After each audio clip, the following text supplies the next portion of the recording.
Hi అండి, నమస్తే. నేను మీ Sirisha. Welcome to wonderful women. మన ఇంటికి ఎవరైనా చుట్టాలు వచ్చినా, లేదంటే మనకే ఈవినింగ్ పూట అప్పటికప్పుడు వేడివేడిగా ఏదైనా చేసుకుని తినాలనిపించినా మనకి టక్కును గుర్తొచ్చేది ఏంటి? పకోడీ కదా. అయితే ఈ పకోడీని నేను మీకు ఇక్కడ రెగ్యులర్గా చేసుకునే పకోడీలా కాకుండా కొన్ని స్వీట్ షాప్లో చేస్తారు కదా మెత్తని పకోడీని, ఆ పకోడీని అంతే సాఫ్ట్గా, టేస్టీగా, ఎక్కువ ఆయిల్ పీల్చుకోకుండా మనం ఇంట్లో ఈజీగా ఎలా తయారు చేసుకొచ్చి చేసి చూపిస్తాను. క్విక్గా 10 నిమిషాల్లో రెడీ అయిపోతాయి కూడా. ముందుగా పకోడీ కోసం ఒక మిక్సింగ్ బౌల్లోకి 3/4 కప్ వరకు ఉల్లిపాయ ముక్కలు తీసుకోండి.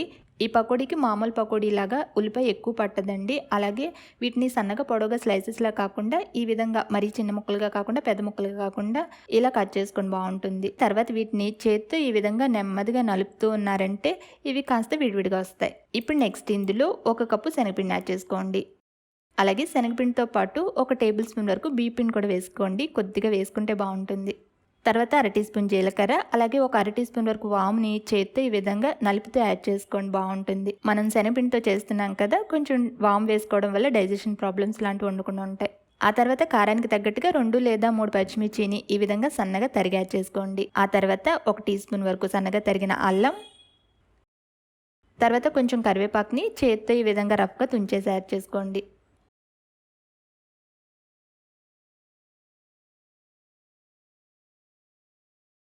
ఆ తర్వాత సన్నగా తరిగిన కొంచెం కొత్తిమీర, ఈ పకోడీ మంచి కలర్లో కనిపించడం కోసం 1/4 టీ స్పూన్ పసుపు, రుచికి సరిపడా ఉప్పు వేసుకుని ఫస్ట్ ఇవన్నీ కలిసేటట్టు ఒకసారి బాగా కలిపేసుకోవాలి.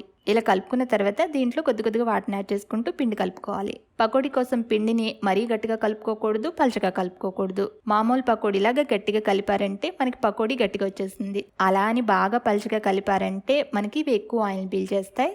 కాబట్టి కొద్దిగా వాటిని యాడ్ చేసుకుంటూ చూడండి, పిండిని సెమీ థిక్గా ఇలా కలుపుకోవాలి. కొద్దిగా పిండిని తీసుకుని ఇలా పైనుంచి డ్రాప్ చేసుకుని చూడండి. ఇది మరీ జారుగా పడకూడదు, ఇలా లైట్గా ముద్దలుగా కిందకి పడాలి. ఇలా కలుపుకున్నప్పుడు మాత్రమే మనకి పకోడీ అనేది ఎక్కువ ఆయిల్ పీల్చుకోకుండా సాఫ్ట్గా బాగా వస్తుంది. ఇప్పుడు నెక్స్ట్ ఇందులో మన మెయిన్ ఇంగ్రీడియంట్ అయినటువంటి అంటే పకోడీ చాలా సాఫ్ట్గా బయట స్వీట్ షాప్లో లాగా రావాలి అంటే ఇందులో 1/4 టీ స్పూన్ వంట సోడా వేసుకుని కలుపుకోవాలి. వంట సోడాని ఇలా లాస్ట్లోనే వేసుకుని కలుపుకోండి. ముందే వేసి కలిపేస్తే మళ్ళీ మనకి పిండి అనేది అణిగిపోతుంది. అప్పుడు మనకి పకోడీ అంత సాఫ్ట్గా రాదు. అలాగే ఈ విధంగా పకోడీ పిండి కలపడానికి నాకు ఇక్కడ 3/4 కప్ వాటర్ పట్టిందండి. వాటర్ అనేది కొలతేమీ లేదు. పిండి క్వాలిటీని బట్టి కూడా ఒక్కొక్కసారి ఎక్కువ తక్కువ పట్టచ్చు. కాబట్టి చూసుకుని యాడ్ చేసుకుని కలుపుకోండి. ఇప్పుడు ఈ పిండితో వెంటనే మనం పకోడీ వేసేసుకోవాలి. ఎక్కువసేపు దీన్ని ఉంచొద్దు. ఇలా ఆయిల్ వేడెక్కిన తర్వాత ఫస్ట్ నేను పకోడీ మీద వేసుకోవడానికి ఒక 2-3 పచ్చిమిర్చికి ఘాట్లు పెట్టుకుని అలాగే కొంచెం కరివేపాకును కూడా వేసుకుని వీటిని వేయించి తీసేసుకుంటున్నా. ఇప్పుడు మంటను మీడియం ఫ్లేమ్లో పెట్టేసుకుని బాగా వేడెక్కిన ఆయిల్లో కొంచెం పకోడీ పిండి తీసుకుని ఈ విధంగా చేతితో డ్రాప్ చేస్తూ కొంచెం ముద్దలుగా వేసుకోవాలి.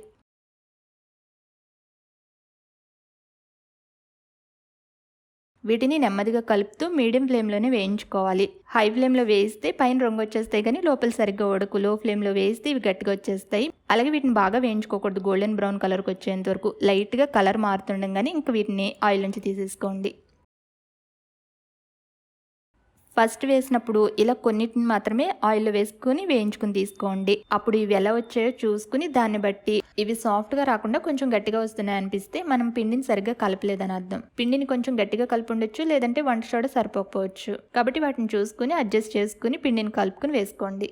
ఈ విధంగా మొత్తం పిండితో పకోడీలు వేసుకుని వేయించుకుని తీసేసుకోవడమే. వీటిని వేడిగా సర్వ్ చేసుకోండి. చాలా సాఫ్ట్గా టేస్టీగా ఎన్ని తింటున్నారో లెక్కే ఉండదు. చల్లారినా కూడా సాఫ్ట్గానే ఉంటాయి అనుకోండి, గట్టిపడవి ఇవి. చూడండి ఇవి ఎంత సాఫ్ట్గా వచ్చాయో. లోపల మనకి ఎయిర్ గ్యాప్స్ కనిపిస్తున్నాయి చూసారా. అలాగే ఇవి మనకి ఎక్కువ ఆయిల్ కూడా పీల్చుకోలేదు చూసారా.